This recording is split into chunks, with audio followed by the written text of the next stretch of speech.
Hello and welcome everyone. Start करते हैं हमारे आज के सेशन को। नाबार्ड नॉर्म्स के पार्ट 2 हमने कवर कर लिए थे और शुरू में डिसाइड किया था कि नाबार्ड नॉर्म्स को हम टोटल 4 पार्ट्स के अंदर कवर करेंगे। तो आज का जो हमारा थर्ड पार्ट है, इस नाबार्ड नॉर्म्स के अंदर हम क्या पढ़ने वाले हैं, यहाँ पे हम पढ़ने वाले हैं डेयरी फार्मिंग के बारे में, पिग फार्मिंग के बारे में, पोल्ट्री ब्रॉयलर फार्मिंग और पोल्ट्री लेयर फार्मिंग के बारे में। मैं स्टार्ट करने से पहले आपको बता दूं कि ये जो टॉपिक्स हैं मैं as per the NABARD norms cover करने वाला हूं कि इन टॉपिक्स में इंपॉर्टेंट गाइडलाइंस जो नाबार्ड आपको देता है वो क्या क्या है। अदरवाइज इन टॉपिक्स की बात करेंगे तो वो डेफिनेटली सेपरेटली कवर करने पड़ेंगे। आप बोलेंगे तो मैं करवाऊंगा, नहीं तो आप इसे अलग से स्टडी कीजिएगा। बट हाँ, इनमें नाबार्ड क्या कहता है वो मैं डेफिनेटली आपको बताऊंगा।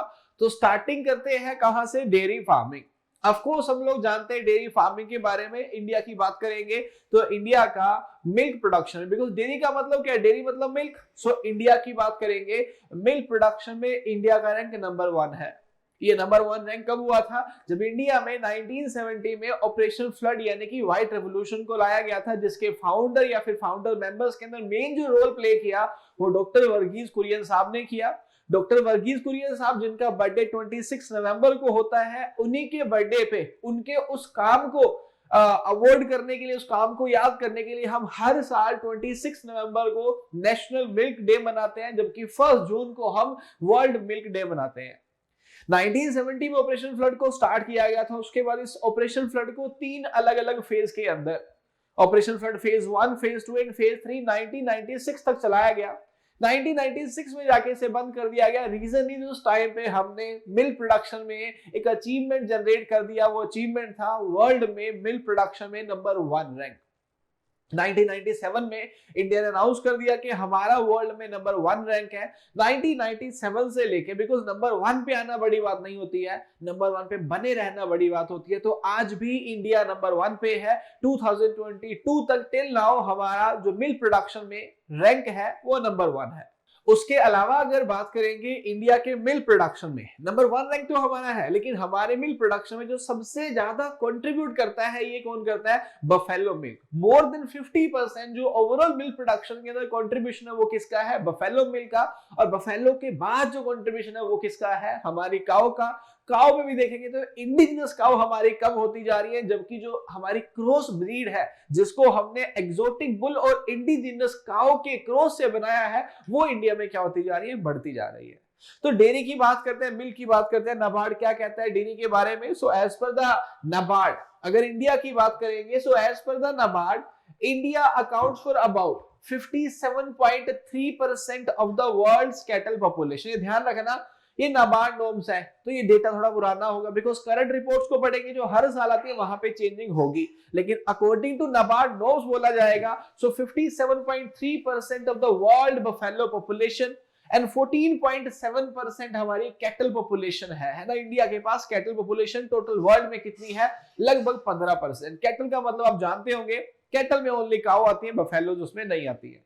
In case of dairy the item of finance, मतलब डेयरी फार्मिंग अगर करते हैं तो आपको फाइनेंसिंग जो लोन बैंक देगा वो किन किन आइटम से देगा, कि मैं भाई यार डेयरी फार्मिंग करना चाहता हूं, तो बैंक किस बात का लोन देगा, बैंक मुझे फाइनेंसिंग करेगा कैपिटल असेट्स, जैसे कि मुझे अगर दूध देने वाले एनिमल को खरीदना है उनके लिए मिलेगा, मुझे शेड बनाना है उसके लिए दिया जाएगा, as well as purchase of equipments. Equipments के अंदर क्या आ सकता है, आपकी मिल्किंग मशीन्स आ सकती हैं और बाकी छोटे मोटे इक्विपमेंट्स आ सकते हैं।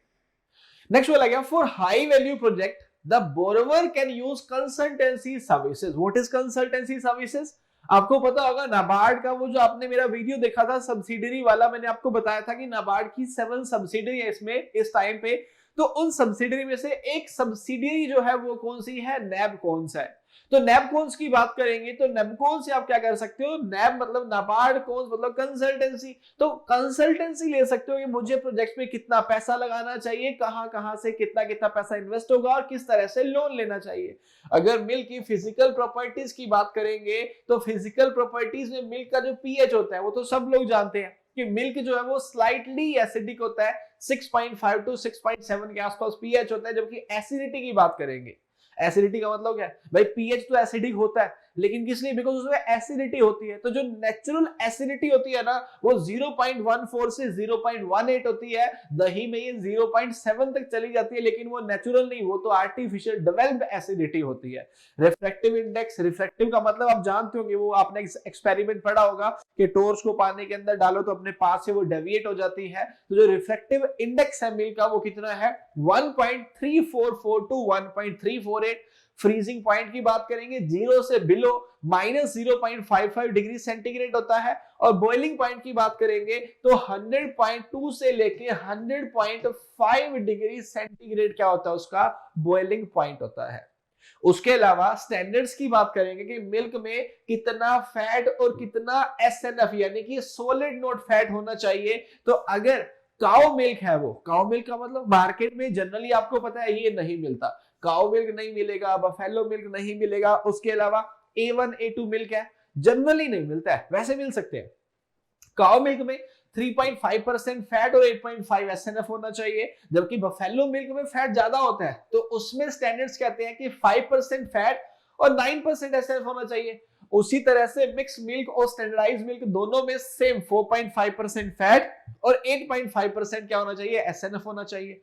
टोन्ड मिल्क और डबल टोन, टोन्ड एक वो टेक्निक है जो इंडिया ने डेवलप करी है ना। सो टोन्ड मिल्क के अंदर 3% और 8.5% एसएनएफ होना चाहिए, जबकि डबल टोन में 1.5% फैट और 8.7 से लेके 9% तक उसमें क्या होना चाहिए? एसएनएफ होना चाहिए। फुल क्रीम मिल्क में 6% का फैट है और 9% का एसएनएफ, जबकि स्किम मिल्क की बात करेंगे जिसमें मिल्क को रिमूव किया जाता है, सॉरी जिसमें फैट को रिमूव किया जाता है, फैट फ्री मिल्क भी इसे कहा जाता है। इसके अंदर 0.1 से लेके 0.5 तक फैट होता है, जबकि एसएनएफ 8.7। और बटर की बात करेंगे, आपने बटर के अंदर 80% फैट पड़ा हुआ है, लेकिन मिनिमम पूछा जाए तो मिनिमम 80 नहीं होता, मिनिमम कितना होता है? 76% जो गाइडलाइन कहती है। कुछ मिल्क फैक्ट्स की बात करते हैं। मिल्क फैक्ट्स में सबसे ज्यादा आप जानते ही है कि इंडिया नंबर 1 प्रोड्यूसर तो है, लेकिन इंडियन स्टेट्स के अंदर सबसे ज्यादा जो प्रोडक्शन है मिल्क का वो कौन करता है? राजस्थान, उसके सॉरी उत्तर प्रदेश। उत्तर प्रदेश के बाद राजस्थान और हरियाणा का रैंक आता है। इंडिया की बात करेंगे, इंडिया अपने आप में लार्जेस्ट प्रोड्यूसर है, ये तो मैंने आपको बता ही दिया कि इंडिया का रैंक नंबर 1 है, लेकिन ये भी ध्यान रखना इंडिया का रैंक नंबर 2 है अगर ओवरऑल नहीं किसकी बात की जाए? काउ मिल्क प्रोडक्शन की, बिकॉज काउ मिल्क प्रोडक्शन में नंबर 1 पे यूएसए है, ओवरऑल मिल्क प्रोडक्शन में नंबर 1 पे इंडिया है। पर कैपिटा अवेलेबिलिटी जो है मिल्क की वो सबसे ज्यादा पंजाब के अंदर है। एक काउ की बात करेंगे तो वो खाने में क्या करती है? 6 to 7 आवर्स लगाती है। सर क्यों लगाती है? बिकॉज काउ रूमिनेंट्स के अंदर आती है। उनका स्टमक जो है 4 पार्ट्स के अंदर डिवाइड होता है। जिनका स्टमक 4 पार्ट्स के अंदर डिवाइड होता है तो वो एनिमल क्या करते हैं? वो पहले अंदर लेते हैं रूमेन के अंदर, फिर रेटिकुलम के अंदर लाके माउथ में चबा के फिर उसे आगे भेजते हैं। तो इसलिए वो करते हैं ऐसे से जुगाली करते हैं, तो जुगाली में टाइम जाता है। तो एक काउ 6 to 7 आवर्स स्पेंड करती है खाने में। द काउ च्यूज मतलब वो जो जुगाली होती है ना, जैसे आप लोग वो लेते हैं ना, वो क्या सेंटर फ्रेश। ऐसा हुआ एक बार यार, मैं कोचिंग आ रहा था, पैदल आ रहा था मैं, सामने से उधर मैंने देखा बाहर दूर से गाय आ रही है, तो मैंने कहा गाय माता आ गई है, लेकिन पास गया तो बच्चा था। मैंने कहा तू तो गाय लग रहा था मुझे। बोला नहीं सर मैं सेंटर फ्रेश खा रहा हूँ। मैंने कहा यार मैं तो एग्रीकल्चर वाला बंदा हूँ, कोई ऐसे करता दिखे तो मैं उसे गाय समझ लेता हूँ, बिकॉज ह्यूमनेंट एनिमल करते हैं। बट आजकल आपके जैसे बच्चे भी ऐसे करते हैं, है ना। आप ले लेते हैं मुंह में, फिर आप भी क्या करते हैं? आप भी इसी तरह च्यूज करना स्टार्ट कर देते हैं। So average cow choose at least 50 times पर मिनट। 1 मिनट के अंदर कितनी बार च्यू करती है, कितनी बार जुगाली करती है? 50 टाइम्स। मिल्क एक रेयर फूड सोर्स है किसका? विटामिन डी का। बिकॉज विटामिन डी जनरली आपको फूड से नहीं मिलता, वो किसी और आइटम से मिलता है। वो आप मुझे बता दीजिए, बिकॉज विटामिन डी आपकी बोन्स और ओवरऑल डेवलपमेंट के लिए क्या होता है? जरूरी होता है, जैसे कैल्शियम और फास्फोरस रिक्वायर्ड होता है। सो विटामिन डी के लिए मुझे बताइए, अगर आपको विटामिन डी लेना हो तो क्या करोगे? इस टाइम पे अगर विटामिन डी लेना है आप क्या करेंगे? वो सिंपल आंसर है, मुझे पता है। आप बोलेंगे सर कुछ नहीं करूंगा, आपकी क्लास देखता रहूंगा, उठ के चला जाऊंगा कहां पे? बाहर, मुझे विटामिन डी मिल जाएगा। हाँ, अगर आप रात में क्लास नहीं ले रहे तो। दिन में ले रहे हैं तो sunlight is the major source जिससे आपको विटामिन डी मिल जाता है। डेयरी फार्मिंग की बात हमने कर ली है, आगे चलेंगे। नेक्स्ट बात किसकी करते हैं? आपके पिग्स की। आपके पिग्स मतलब एग्रीकल्चर वाले पिग्स की बात करते हैं, पिग फार्मिंग की बात करते हैं। पिग फार्मिंग की बात करेंगे। पिग के साथ एक नेगेटिव पॉइंट है और एक पॉजिटिव पॉइंट है। पहले पॉजिटिव बताओ या नेगेटिव? पहले पॉजिटिव बताता हूं। जैसे गाय जब क्या करती है, ब्रीडिंग करती है, मतलब गाय जब बच्चों को पैदा करती है तो यूजुअली गाय एक ही बच्चा देती है। बकरी भेड़ वाले केस में 2 3 4 हो जाते हैं, तो बकरी को बड़ा अच्छा माना था यार, बोला एक बार में 4 बच्चे देती है, जैसे बर्बरी हो गया या ब्लैक बंगाल हो गया, ब्लैक बंगाल 4 तक देती है, बर्बरी 3 तक दे देती है, तो उनको प्रोलिफिक ब्रीडर माना जाता है। लेकिन ये जो है ना आपकी गिल्ट या फिर सो, मतलब पिग के अंदर जो फीमेल है, ये एक बार में 6 से 12 पिगलेट को जन्म दे सकती है। अब बोलेंगे सर इसमें फायदा क्या है? इसमें फायदा ये है, अगर आपने इसे पाला है तो आपको क्या चाहिए? इनसे प्रोडक्शन चाहिए। प्रोडक्शन कब ज्यादा होगा? प्रोडक्शन तब ज्यादा होगा जब जब क्या होगा उसके अंदर, यस वो क्या करेगी? ब्रीडिंग करेगी। तो साल में 2 बार ये ब्रीडिंग करती है और हर बार 6 से 12 बच्चे देके जाती है। मतलब सही मैनेजमेंट रखा तो भैया एक साल के अंदर 20-24 खेलते फिरेंगे आपके घर में, है ना, मतलब उसके पिगलेट्स हो जाएंगे। तो ये तो हो गया पॉजिटिव पॉइंट। नेगेटिव पॉइंट क्या होता है? नेगेटिव पॉइंट कुछ ऐसा होता है कि देखो इंडिया में सबसे ज्यादा जो मीट कंज्यूम होता है वो होता है पोल्ट्री मीट, क्योंकि पोल्ट्री के बाद रैंक आएगा बीफ का। बीफ का मतलब बफेलो का या फिर काऊ का मीट। अब काऊ का मीट आप जानते हैं, बात करना भी गलत है, यूट्यूब पे बोल दिया तो लोग भड़क जाएंगे, तो ये हो नहीं सकता। तो रिलीजियस हमारी एक्टिविटी है जो क्या करती है, काऊ मीट को अलाउ नहीं करती है। बफेलो मीट उतना प्रेफर नहीं किया जाता इंडिया में, हाँ खाया जाता है बट उतना प्रेफर नहीं किया जाता। इसकी बात करेंगे पोर्क की, जिसमें फैट अच्छा खासा होता है, आपको काफी एनर्जी देके जाता है, लेकिन अगेन इसमें भी रिलीजियस फैक्टर आ जाते हैं। एक पर्टिकुलर रिलीजन है जो इसे फोकस ने इसे मतलब प्रेफर नहीं करता। उसके अलावा पिग को अच्छा नहीं माना जाता है ना, पिग की जैसी बात है कि सुअर ऐसे हम कर लेते हैं, तो उस कारण से इसके मीट की ज्यादा डिमांड नहीं है। तो डिमांड ना होना इसका नेगेटिव पॉइंट बन जाता है, लेकिन इसका प्रोलिफिक ब्रीडर होना इसका पॉजिटिव पॉइंट बन जाता है। अगर बात करेंगे फीमेल की, तो आपको सबको पता होगा सो और गिल्ट फीमेल के लिए वर्ड यूज किया जाता है, जबकि बोर वर्ड जो है वो पिग के मेल वर्ड के लिए यूज किया जाता है। पिग फार्मिंग की बात करेंगे, सो पिग फार्मिंग अगर a so can breed as early age 8 to 9 months of age and can farrow twice in a year। 8 से 9 महीने की एज में वो सेक्सुअली मैच्योर हो जाएगी, मतलब ब्रीडिंग कर सकती है, और एक साल में अगर सही फीड देते रहे और सही मैनर प्रैक्टिसेस करते रहे तो आपको 2 बार फैरोइंग कर सकती है। फैरोइंग मतलब बच्चे देना, जैसे काविंग होता है ना भैया काऊ के अंदर, तो वैसे इसके केस में काविंग ना होके क्या हो जाता है, फैरोइंग। तो 2 बार फैरो कर सकती है, और फैरो जब करेगी तो कितने बच्चे देगी भाई साहब? 6 से 12 पिगलेट आपको एक फैरोइंग में दे सकती है। Pig has dressing percentage. ये क्या होता है? ड्रेसिंग परसेंटेज का मतलब क्या होता है? देखो ड्रेसिंग परसेंटेज की बात करेंगे, जैसे एक एनिमल है, एग्जाम्पल लेते हैं, कितने किलो का? 100 किलो का। अब जब इसे मीट के लिए काटा जाएगा, अब देखो जो लोग मीट नहीं खाते छी छी मत करना, ऐसा मैंने गाय वाली बात भी कर दी, गुस्सा मत हो जाना, मैं एक टीचर हूं, मुझे समझाने के लिए सब बातें बोलनी पड़ती है। तो लेट्स से अगर एक एनिमल का जो वेट है वो कितना है, 100 केजी। अब जब उसे काटा जाएगा मीट पर्पस के लिए, तो आप भी जानते हैं बहुत सारे बॉडी के पार्ट्स होंगे जो नॉन एडिबल होंगे, जिनको खाया नहीं जा सकता, फेंकना पड़ेगा, वेस्ट होंगे। तो एग्जांपल के लिए बोलो कि 100 किलो के एनिमल से जो मीट मिला वो कितना किलो मिला? 70 केजी। तो ये 70 केजी 100 का परसेंट कितना हो गया? 70% हो गया। अब ये 70% जो हुआ इसे क्या बोला जाता है? Dressing percent. पिग और पोल्ट्री सबसे अच्छा खासा ड्रेसिंग परसेंट आपको देके जाते हैं। फिश भी ठीक दे देती है, लेकिन सबसे अच्छा ड्रेसिंग परसेंट आपको पिग से मिलता है। Pig has dressing percentage ranges from 65 to 80, because generally बोलेंगे ना एनिमल के अंदर 60 to 65% का क्या होता है? ड्रेसिंग परसेंटेज होता है, लेकिन पिग में 65 to 80 in comparison to other livestock species whose dressing yield may not exceed 65%। Pork जो होता है वो रिच होता है किसमें? विटामिन जैसे कि थायामिन, नियासिन और राइबोफ्लेविन के अंदर, मतलब इसमें अच्छी क्वांटिटी पाए जाते हैं। पिग फार्मिंग क्या प्रोवाइड करती है? रिटर्न नहीं, क्विक रिटर्न। व्हाई? बिकॉज जो मार्केटेबल वेट है, मतलब बेचने लायक जो वेट है फैटनेस का उन मोटे मोटे सुअरों का, वो कितने टाइम में लिया जा सकता है? 6 से 8 महीने के अंदर पैसा आना शुरू हो जाएगा, बिकॉज बेचोगे तो पैसा आएगा।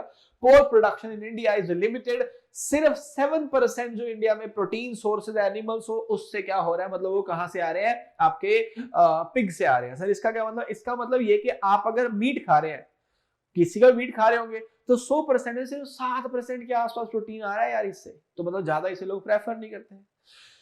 इंपॉर्टेंट फैक्ट्स की बात करते हैं, तो इसमें फ्लशिंग और क्रीप फीडिंग 2 वर्ड आपने पढ़े होंगे। फ्लशिंग की बात करेंगे, आपको ओव्यूलेशन पता है? ओव्यूलेशन का मतलब होता है अंडे रिलीज करना। ओव्यूलेशन से पहले, ओव्यूलेशन वो टाइम होता है जब क्या है, आपकी जो फीमेल है वो हीट में आने वाली है, तो उस टाइम से पहले, मेटिंग करने से पहले क्या किया जाता है? उसे एक्स्ट्रा फीडिंग दी जाती है। सर क्यों देते हैं? मेटिंग करवाने से पहले एक्स्ट्रा फीडिंग देंगे ताकि उसके अंदर न्यूट्रिशन ज्यादा जाए और ओव्यूलेशन ज्यादा हो, मतलब अंडे ज्यादा बने। सर उससे क्या होगा? अंडे ज्यादा बनेंगे, ओव्यूलेशन रेट अच्छा होगा, आप अच्छा फीड देंगे इसलिए अच्छा होगा, और फिर उसके बाद आप जब मेटिंग करवाएंगे ना तो ज्यादा अंडे फर्टाइल होंगे और उससे क्या होगा? ज्यादा पिगलेट्स पैदा होंगे। तो ज्यादा पिगलेट्स लेने के लिए मेटिंग से पहले जो एक्स्ट्रा फीडिंग दी जाती है उससे क्या बोलते हैं? Flushing. Flushing is the method of feeding so and guilt before breeding. मैंने मेटिंग वर्ड बोला स्पेसिफिकली, यहाँ पे है ना ब्रीडिंग लिखा गया बट स्पेसिफिकली बोलेंगे तो मेटिंग के टाइम से पहले उसे एक्स्ट्रा फीड दिया जाता है। जो क्री फीड होता है ये फीमेल को नहीं, ये नए पिगलेट्स को दिया जाता है। So the practice of self feeding concentrate दे रहे हैं। देखो छोटे जो पिगलेट्स हैं वो तो मदर का मिल्क पिएंगे बट उसके साथ साथ कॉन्सेंट्रेट भी दिया जाएगा। तो self feeding concentrate to the young piglets in a separate enclosure away from their mother is known as creep feeding। उसे क्या बोला जाता है? creep feeding उसे बोला जाता है। क्लियर? नेक्स्ट बोला गया द मेल पिगलेट, जिसको सेलेक्ट नहीं करना ब्रीडिंग के लिए उसको भैया क्या कर दो? कैस्ट्रेट कर दो, उसकी मेटिंग करने वाली एबिलिटी ही खत्म कर दो ताकि जल्दी से वेट गेन करे। सर कब करवाए कैस्ट्रेशन? वही 1 महीने के अंदर काम क्या कर दो? सॉरी खराब नहीं करता, रियली सॉरी, मैं अभी क्या बोल रहा हूँ यार, है ना। काम क्या कर दो? मतलब कैस्ट्रेशन कर दो उसके अंदर। तो 1 महीने के अंदर 3 to 4 वीक्स के अंदर क्या कर दो? कैस्ट्रेशन कर दो। बिकॉज आपने उसे ब्रीडिंग पर्पस के लिए नहीं यूज किया है, तो आप क्या करेंगे? ब्रीडिंग पर्पस के लिए यूज नहीं किया जा रहा तो उसका कैस्ट्रेशन करवा देंगे।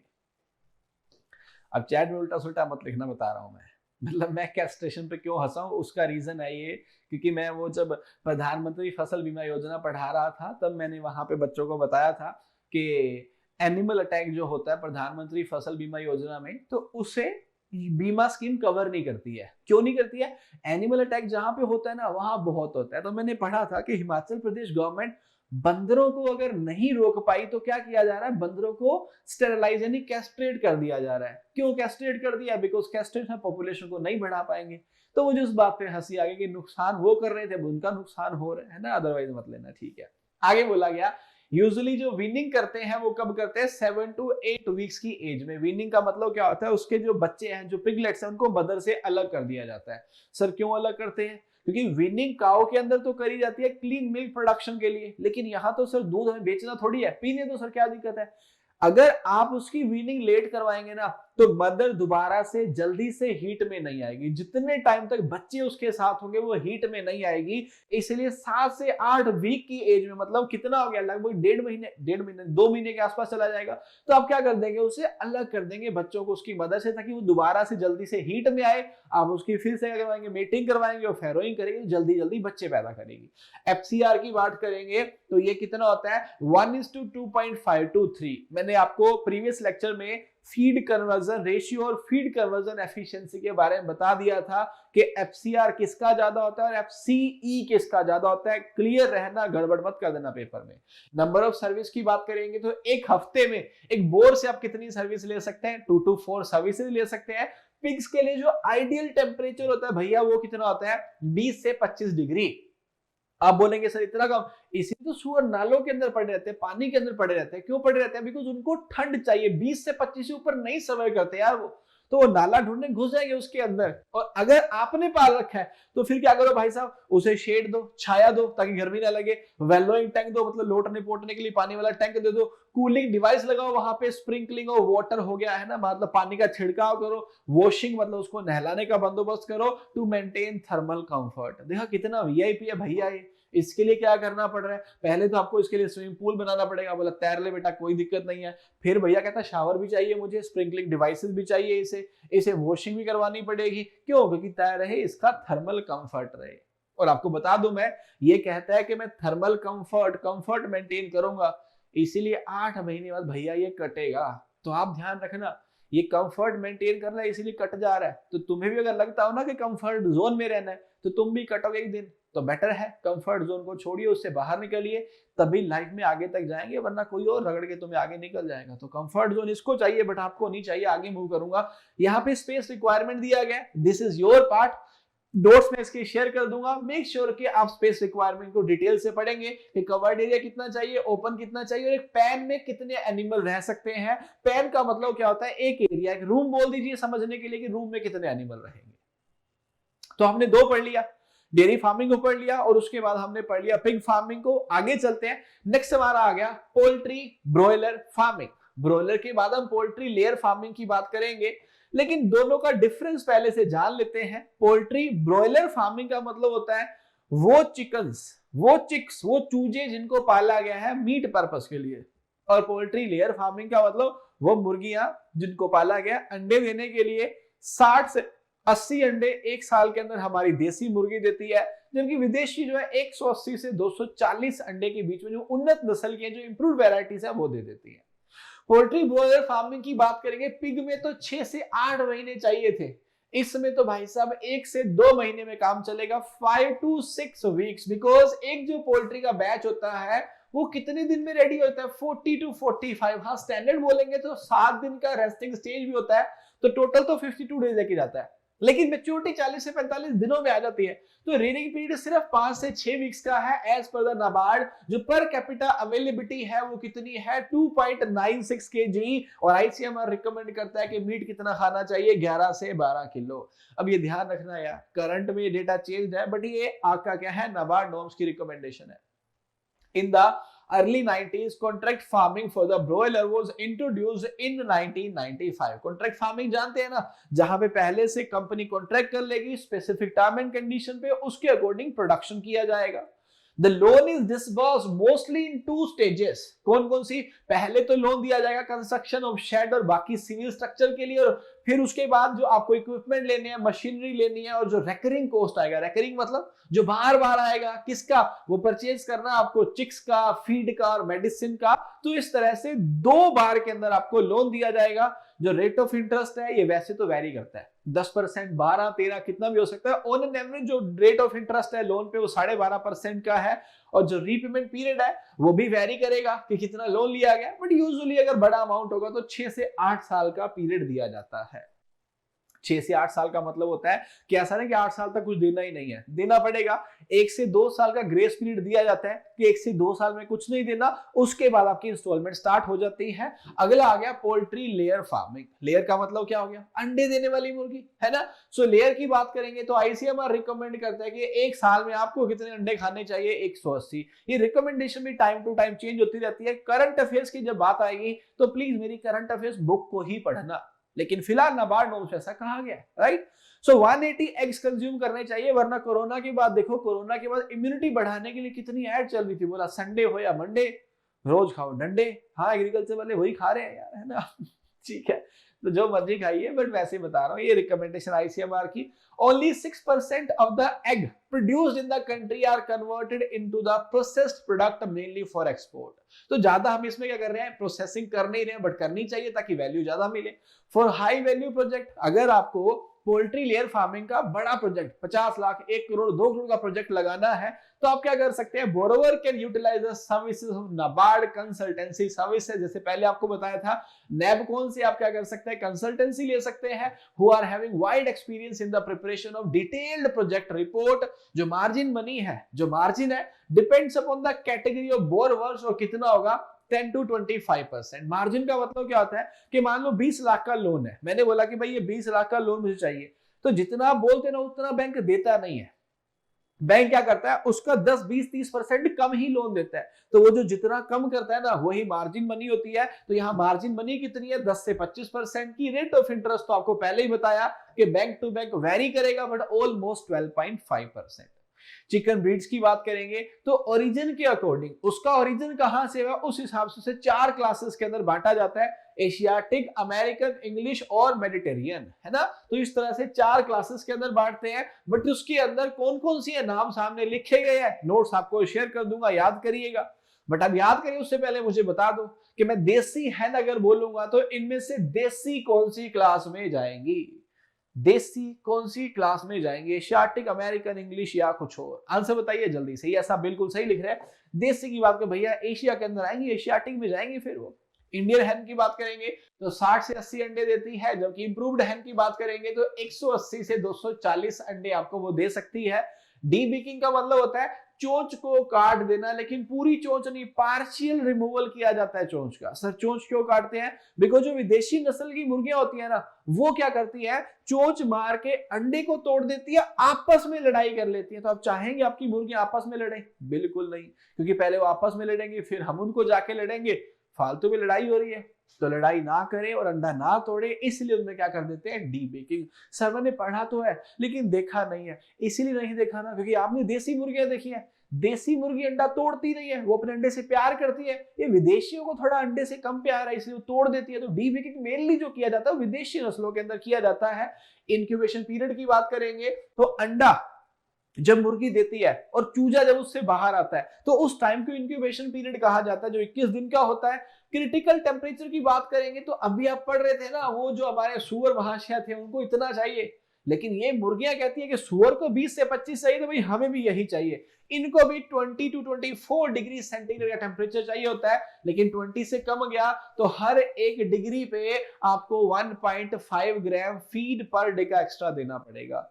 सर टेम्परेचर कम होने पे फीड एक्स्ट्रा क्यों दे रहे हो? याद कर लो तुम अपने बारे में, तुम भी तो खाना खाते हो, फूड लेते हो, गर्मियों में ज्यादा कि सर्दियों में ज्यादा? हाँ, सर्दियों में ज्यादा खाते हो। क्यों? इस सर्दियों में पता नहीं चलता बट ठंड लग रही होती है ना, हम क्या करते हैं इसके अंदर एनर्जी जा रही होती है हमारी, और इस एनर्जी के लिए हमें ज्यादा एनर्जी चाहिए, हम सर्दियों में ज्यादा खाना खाते हैं। तो टेम्परेचर जितना घटेगा उतना आपको पर डिग्री सेंटीग्रेड पे 1.5 ग्राम फीड एक्स्ट्रा देना पड़ेगा।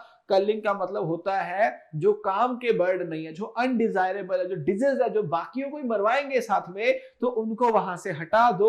उनको हटा के खत्म करने की प्रोसेस को कलिंग बोला जाता है। पोल्ट्री सेक्टर की बात करेंगे तो ओवरऑल मीट में 45% जो मीट है वो कहां से आ रहा है, वो आपका पोल्ट्री सेक्टर से आ रहा है।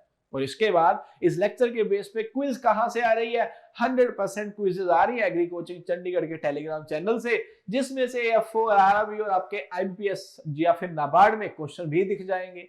तो मेक श्योर कि जितना इंपॉर्टेंट आप क्लास को समझते हैं उतनी ही प्रेफरेंस आप किसको देंगे, टेलीग्राम के क्वेश्चंस को भी देंगे। मैं आपको बता रहा हूं फिर से, जिस दिन एएफओ मेंस का पेपर होगा, मैं उस दिन लगभग 5 से 20, कितने मुझे नहीं पता, 5 से 20 क्वेश्चन टैग करूंगा मेरे चैनल में से, हमारे चैनल में से है ना, उस चैनल के अंदर आप देखेंगे 5 से 20 क्वेश्चन है, 60 में से उसी चैनल में से पूछे गए। तो क्या पेपर वाले चैनल उठाएंगे? नहीं नहीं नहीं नहीं, एक्सपीरियंस नाम की भी चीज होती है ना। तो मेक श्योर कि ये देख लिया है, तो कल रात को 9 बजे इसके बेस पे क्विज सेंड की जाएगी, उसको भी अटेम्प्ट करिएगा। मैं आपको मिलूंगा नाबार्ड नॉर्म्स के फाइनल पार्ट के अंदर, जहां पे हम पढ़ेंगे शटलकॉक के बारे में, सोलर फेंसिंग के बारे में, और कुछ एक दो और नाबार्ड नॉर्म्स के बारे में, और फिर नाबार्ड नॉर्म्स को कंप्लीट करेंगे। और फिर उसके बाद आपकी रिक्वेस्ट और आपके इंस्ट्रक्शंस के अकॉर्डिंग अगला टॉपिक स्टार्ट करेंगे। मैं मिलता हूं आपसे आपके नेक्स्ट वीडियो में। क्विज को अटेम्प्ट कीजिएगा और उतना सा हार्ड वर्क कीजिएगा कि इस साल आप गवर्नमेंट ऑफिसर बन जाओ। बिकॉज याद रखिएगा, एक समय के बाद लोग आपकी खैरियत नहीं,